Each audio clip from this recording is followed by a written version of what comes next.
good morning, everyone. It's Friday.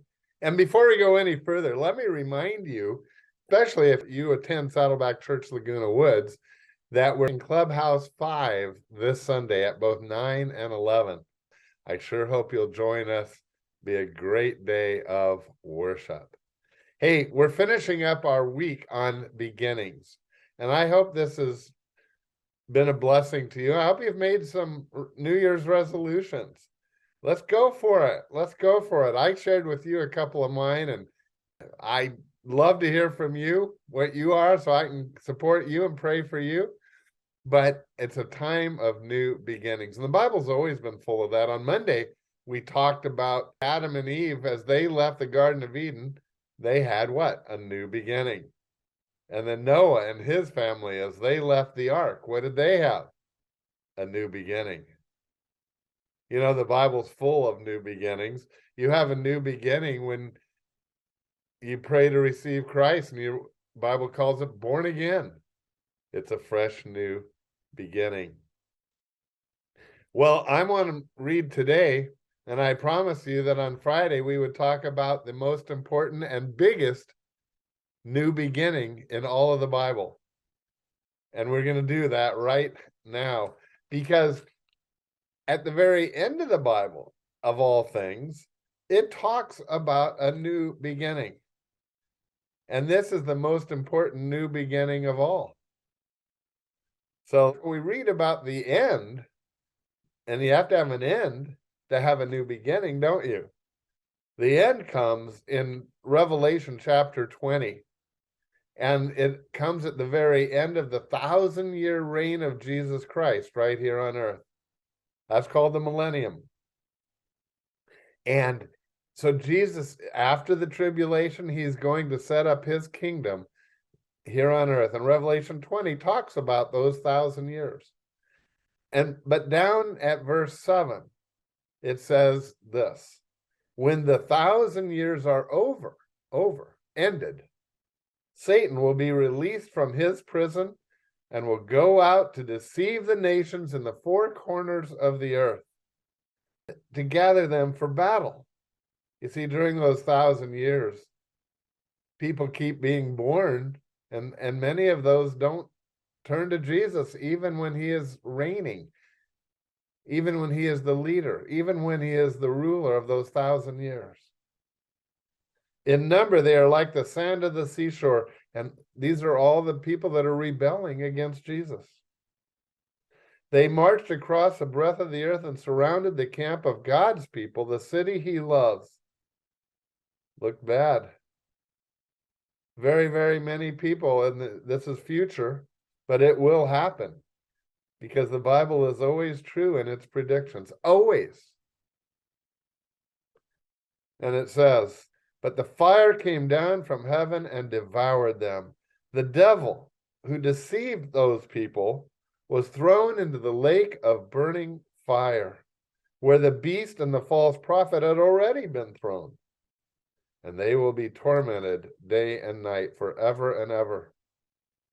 And if anyone's name was not found written in the book of life, he also was thrown into the lake of fire. So that's the end. That's the end of this earth as we know it, with sin being dealt with. That's the justice of God prevailing on all of mankind. And the end is not pretty. I'm sorry, but that's those who were deceived by Satan will be sent to torment with him. But he did say that it was only those whose name was not found written in the book of life. But here's the new beginning. Chapter 21 of the book of Revelation. It's often read at memorial services for people, because this is the ultimate future for all those who follow Christ. It says, then, so after those things that happened, then, chapter 21, verse 1, I saw a new heaven and a new earth, for that first heaven and first earth had passed away. And I saw the holy city, the new Jerusalem, coming down out of heaven from God, prepared as a bride, beautifully dressed for her husband. And I heard a loud voice saying from the throne, boy, and here it comes. Now the dwelling of God is with men, and he will live with them. They will be his people, and God himself will be with them and be their God. He will wipe away every tear from their eyes, and there'll be no more death, no pain or crying or mourning. The old order of things had passed away. And the new order of things, the new beginning for earth, everything is restored, sin is taken away, and it's a fresh new beginning. And so do you see, I don't think you have to be a real theologian to see why I would say this is the most important and biggest new beginning of all time and of all the Bible. Why? Do you see it? Because this new beginning that I just read is the beginning of eternity. Forever and ever, this will stay the same. That those who were not cast into the lake of fire, whose names were written in the book of life, will enjoy this new beginning for eternity to come. And that will be the dwelling place of mankind and the dwelling place of God. And those two, us, we will all dwell together with him, with Jesus, who has returned to earth. And the New Jerusalem has come down and is settled into earth. And we've talked in other shows about that and what that's going to be like. And I would refer you back to those, because that New Jerusalem is going to be, well, it really is beyond human description. John did his best to describe it, but it is huge. This beginning, because it's future, there's still time to make that be a part of your future. And I hope you will. Here's how you get your name in the book of life.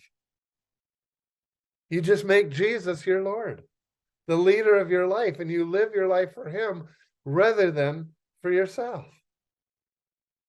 Now, you don't have to worry about changes in your life, because God will help you make any changes that need to be made.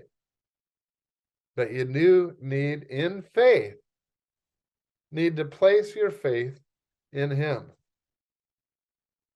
Now, even at the end time, we just read that during that 1,000-year reign of Christ, even at the end, there's many people who just fail to do that. That their pride just will not allow them to put anyone else on the throne of their life other than themselves. I just plead with you to not make that mistake right now. Because right now God gives us free will. And he asks us, what will you do with my son, Jesus? Because you see, God will never force you to live with him. He loves you too much. I mean, that would be like hell if in fact you didn't want to spend your eternity with Jesus. Then to be forced to do that wouldn't be right. And God does not do that. He does not force you to do that. So I just encourage you. All you have to do is bow your head, pray, and give your life to Jesus, that makes sense and you want to do it. God bless. I just ask you to consider and pray.